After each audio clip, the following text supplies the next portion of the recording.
As Histórias do Conselheiro, de Júlia Lopes de Almeida, voz Iba Mendes. Pois bem, minha cara senhora, foi assim que se acabou a história. Tem graça. E a rapariga não tornou a aparecer? Nunca mais a vi. Só sei que o Xim casou. Com a tal velha rica? Exatamente. Mas é delicioso. Teve pilhéria, teve. Realmente eu tenho presenciado muita coisa. Então, senhor conselheiro, enquanto não nos serve o chá, conte-nos outro caso. Este foi de um humor irresistível. Ora, o Xim. O conselheiro correu olhar pela assembleia. Todos riam.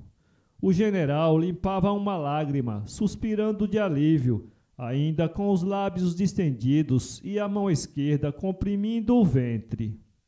O sobrinho levantara-se e, encostado à janela, assustava as begônias do jardim com os sons estrídulos das suas gargalhadas frescas, sonoras, recendentes de mocidade.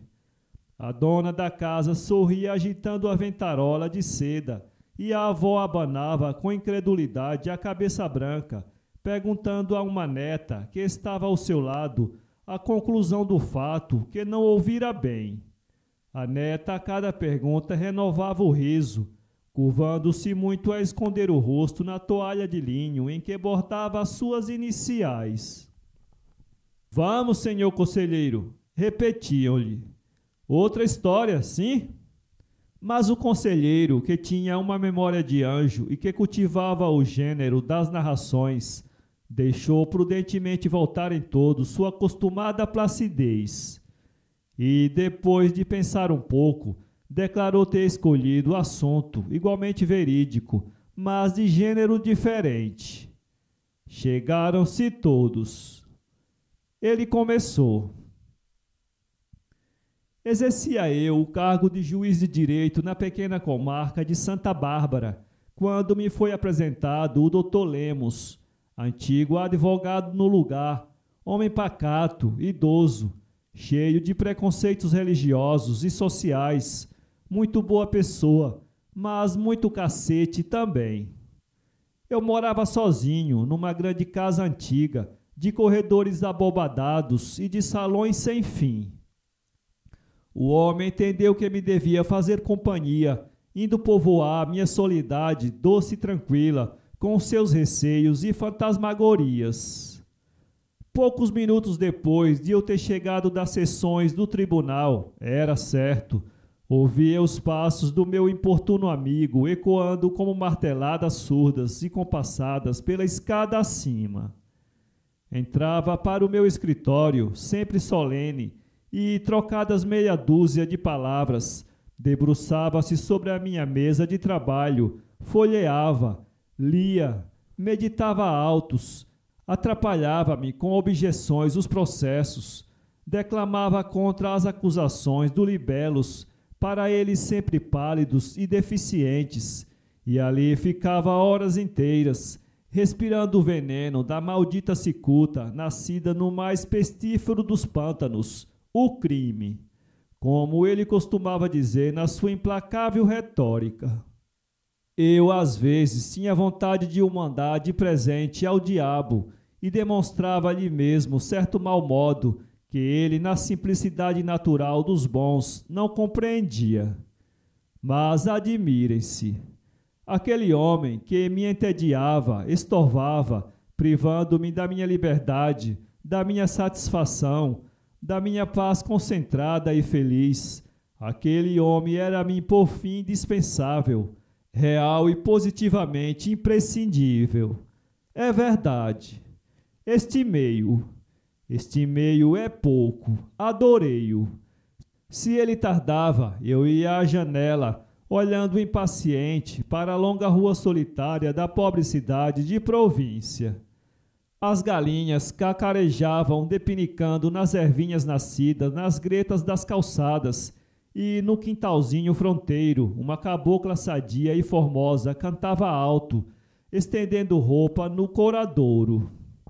Era sempre o que eu ia àquela hora, até que despontasse na terceira esquina do alto o vulto do Dr. Lemos, magro, meio curvado, com uma sobrecasaca comprida, calças escuras e o chapéu de sol aberto, inclinado para o lado do sol.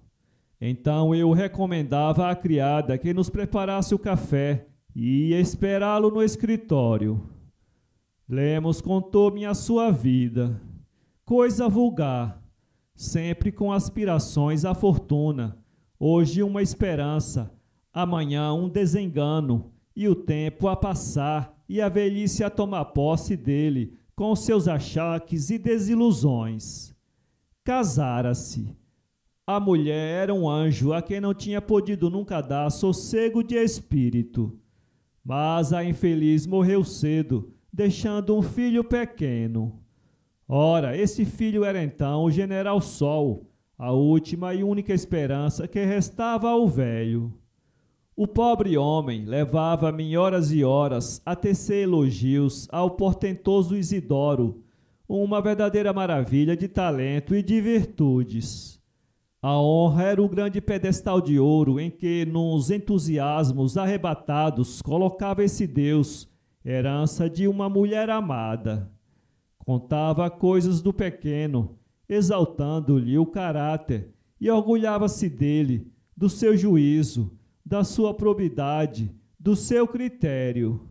Não falava senão na grande retidão de espírito, de que, desde criança, dera provas. No seu carinho, na bondade natural do seu coração, em mil coisas ternas, enaltecedoras e naturais em um pai.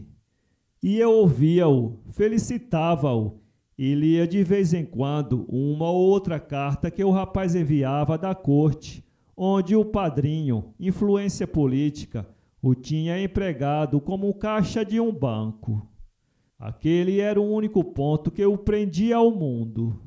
Sem o Isidoro, a terra parecia ao Dr. Lemos como que um grande arneiro em que não houvesse um único recanto nemoroso.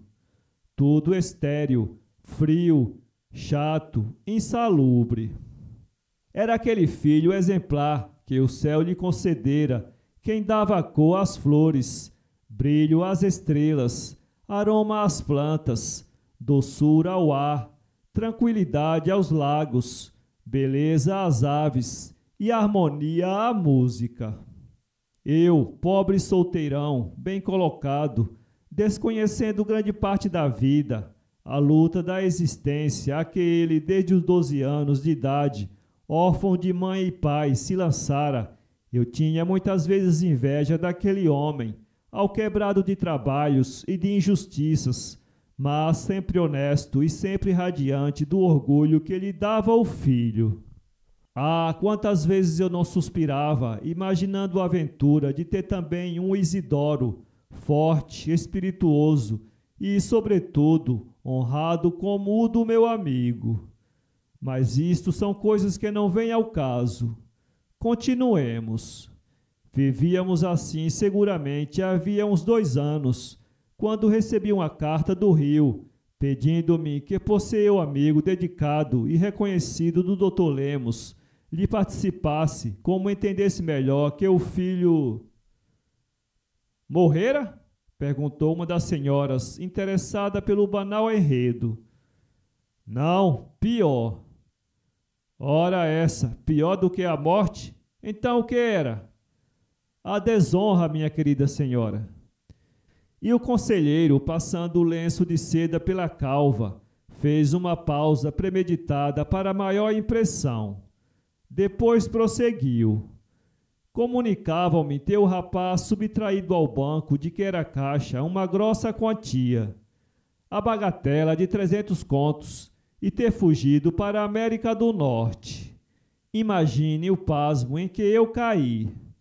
Contudo, era preciso reagir, procurar o velho antes que ele me viesse à casa e dizer-lhe tudo jeitosamente. Senão, poderia antecipar-lhe alguém de menos caridade ou mais irreflexão. Como ele costumava ir ler no meu escritório os jornais da corte, escondi-os na gaveta da secretária, bem fechados. Podia dar-se o caso de um desencontro. Nada mais fácil do que eu ir tomando à esquerda para sua casa e ele vir da direita para a minha. Saí. Fui bater-lhe a porta. Ele não estava. Regozijei-me com isso. Voltei mais sossegado até meio caminho, mas depois irritei-me. Poderia estar tudo concluído e, afinal, havia ainda de esperar uma ocasião propícia para desfechar tão pavorosa revelação. Quando entrei no meu escritório, já o encontrei sentado a ler um grosso volume de direito, com os óculos encavalgados no nariz, cruzadas as pernas longas e magras, o lenço de rapé sobre o joelho e os natros das ceroulas pendentes a balançarem-se ao contínuo movimento da perna. Então, como vai isso? Perguntei-lhe na minha prosa de uso ordinário. Menos mal. Bom, estou aqui a ler os seus livros, já que não encontrei os jornais. Dá-se acaso que não viessem hoje? Sim, é verdade, não vieram hoje. Fazem falta. Que diabo, aquilo afinal é o meu vício. Tive um risinho amarelo e pus-me a ler também um infólio, a que não prestava atenção, estudando um meio de contar o caso ao velho. Mas não tive ocasião. Pela primeira vez em 27 meses, o Dr. Lemos não me falou no seu idolatrado Isidoro. E eu à espreita desse momento para aproveitar o ensejo de encaixar o ensaiado discurso. Convidei nesse dia o Lemos para jantar. Ele aceitou e eu calculei. Está direito, à sobremesa conto-lhe tudo. Jantei mal, ele não. Comia com vontade, acumulando no prato carne, ervas e arroz, mastigando a códea do pão, bebendo a grandes goles o meu estimado Colares. Eu, que o sabia sóbrio e que muitas vezes tinha presenciado o seu respeito frugal e mesquinho, admirava-me. E, pelas alturas da sobremesa, vendo-o animado, com boa cor, coisa extraordinária nele, habitualmente esverdeado, julguei mais acertado o novo adiamento. A ocasião não era azeda, com certeza. Lemos cairia morto, fulminado por uma congestão entre as cadeiras e a mesa, arrastando na queda os despojos dos frangos e as frutas em calda de açúcar. Parecia-me vê-lo rubro, com os olhos desmedidamente abertos e a mão crispada, tentando no esforço angustiado arrancar do pescoço a gravata. Em que diabo está o senhor a pensar? Perguntou-me ele, que me parece tão preocupado. Desembuche, homem. Não penso em nada. Enfim, não tenho direitos que justifique qualquer insistência, se não havia de confessá-lo. O doutor é que me parece satisfeito hoje. Assim é. E chegando à cadeira para perto da minha, abriu a carteira e mostrou-me 2 notas de 500 mil réis remetidas pelo filho, o seu Isidoro, como lembrança de amizade. Veja o seu amigo, continuava ele, que excelente rapaz. Quantas economias, quantas horas de trabalho isso não representa. Meu pobre filho. Nada fiz por ele, não cursou academias, passou muitas vezes vexames, escondendo as botas rotas e tapando com o lenço o pescoço sem colarinho.